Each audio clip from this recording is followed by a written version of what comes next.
Fú, most elmondom neked egyébként, hogy 2 napja milyen röhögök, és most ez egy inkoherens blablának tűnhet, vagy egy ilyen rendnek, de legalább talán még addig abban a 2 percre nem gondolsz a saját nyomorodra, mint ahogy mindenkinek van saját nyomora, most ezt neved rossz névem, de hogy egy 2 napja, geci, ezen röhögök, ugye a Kanye Westet én imádom, bazd meg, egyszerűen minden, amit csinál számomra érdekes, én középiskola óta hallgatom az albumait, és így mindig valami újat csinál, meg mindig valami nagyon jó minőségű csinál, stb.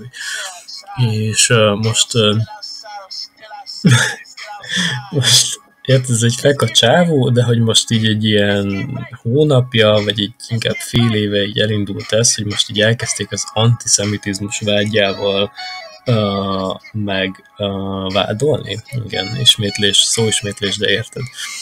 És igazából most nem megyek nagyon bele, de hogy az Adidasszal, ami egyébként meg még kurva viccesebb, hogy pont az Adidasszal, ami meg ugye hát honnan jön az Adidas név, Adidasler, hát ugye hogy nem mondjam el, hogy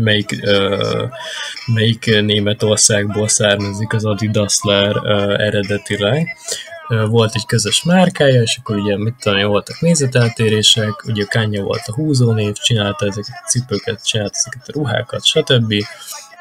És akkor ugye most volt egy ilyen nagy szakítás, mert hogy ugye nem jött be neki ez a deal, mert hogy szerint hogy átbaszták, és akkor ugye elkezdtem mondani, hogy most nagyon sok zsidó baszta át, nagyon sok zsidó üzletember baszta át. És akkor ugye emiatt, mert ugye ezt mertem mondani, hogy zsidó üzletember, hogy mint ez egy kategória, így egyszerűen így elkezdtek nagyon rámenni Amerikába. És ő meg még inkább beleállt ebbe. Ja, és akkor ugye most mi volt, hogy legutóbb ugye a Kanye ez mindenbe beleáll, és beleállt ebbe, és így, igen, azt mondja, hogy antiszemita vagyok, akkor antiszemita vagyok, és ilyen szürreális a helyzet, mert itt van ez a csávó, aki már 10 plusz éve, mi a szar ez? Na, nem tudom, hagyta abba, de a lényeg, hogy ugye most volt egy ilyen Infowars nevű sorozat, vagy egy ilyen beszélgetés, ilyen alt-right-nak nevezett politikai műsor, ahol ugye akkor itt ilyen nagy anti-establishment, meg anti-democratic party, meg anti-Clinton, meg stb. Szövegek voltak, és ugye elment most ebbe a Kanye legutóbb, most végigment az egész YouTube-on, de minden egyes ilyen beszélgetés műsorban elment, és Istenem, de kurvára imádom a Kanye-t emiatt, bazd meg, hogy egyszerűen itt is az van, hogy bazd meg, egy ilyen állóvíz van, bazd meg, kb. 2017 óta is, vagy még korábban, most arguable, bazd meg, hogy 1970 óta, de hogy így be van fagyva, bazd meg a politika, egyszerűen így vannak ilyen alapvetések, ami így kb. Kialakult, nagyon sok dolog a második világháború óta úgy van, ahogy van, így megkérdőjelezhetetlen dogmák, meg stb., meg ilyen szörnyű, mindegy, lényegtelen, és akkor elment ebbe az Infowarsba, az meg hagyjam hozzá, hogy benne meg egy maszkba ment el, tehát a csáv az, hogy maszkba lépett fel egy csomószor, és most is maszkba ment el, ami egyébként most megint az, hogy most megmutattam pár ismerősömnek ezt a felvételt, 2 nem is válaszolt, szerintem nem is értette, hogy mi a faszért küldött neki ilyet, ez teljesen mindegy is. Egy válaszolt, és azt mondta, hogy ez szerintem milyen hülye a Kanye, egy meg azt mondta, hogy milyen zseni a Kanye, és igazából én szerintem zseni a Kanye, mert az meg ugyanez van, mint minden egyes kibasz, ez a világunk, geci, hogy van valaki, akit le akarnak így járatni, és akkor így kivágnak egy klippet, basz meg abból, amit mond 3 órás beszélgetésből, kivágnak egy 10 másodperces klippet, és akkor így rányomják, hogy na, így körbehurcolják a képét, mint valami középkori ilyen megszégyenítésen, mert végigmegy az egész rotációján az összes szennylapnak benne az interneten, és akkor a Kanye az meg ezt így kibekkelte azzal, hogy nem látszik az arca, egy csávó ülött az meg, és Kanye egyébként, és így a hangjáról is hallatszik, de hogy így maszkba ül a csávó. És akkor így ilyeneket mond, hogy mit tudom én, nyilván az ment a legnagyobbat, hogy így, mit tudom én, mondott valami olyasmit, hogy ő ugye most keresztény flowban van, már 19 óta, amikor kijött ez a Jesus is King albumával, még már előtte is, de hogy így kurva elege lett Hollywoodból, meg a médiából, meg hogy így kihasználták, meg hogy így mindenki zsidó üzletemberekkel van tele ugye a top, és mindenkivel ilyen kibaszós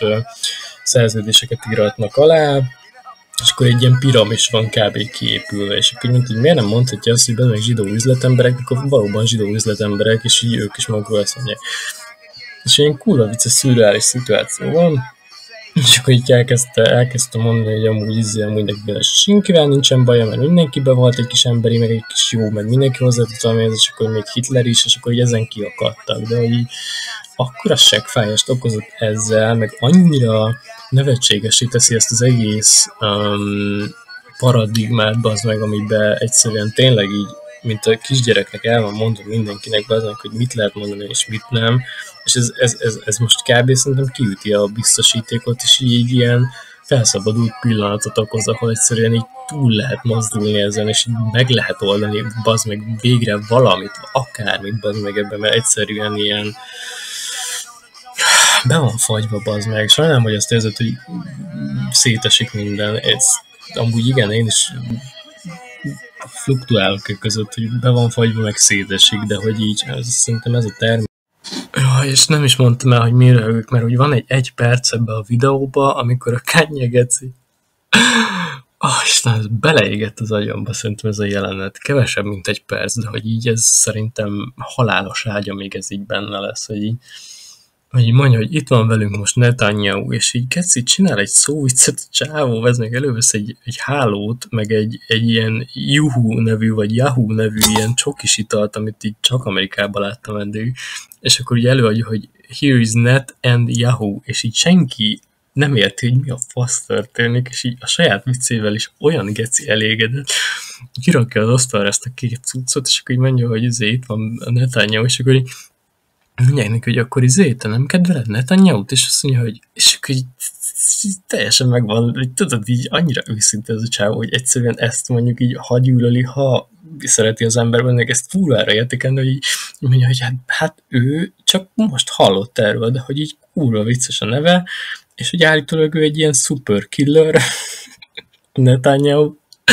és azt mondja, hogy lehet, hogy őt is ki fogják ezért nyírni, úgyhogy ha ez történik, akkor ez volt az utolsó interjúja, de hogy így a Twitter miatt hallott arról, hogy így létezik egyáltalán az a csávó, de hogy így ő elvileg így a feje ennek a zsidó maffiának, de annyira vicces, bazzeg.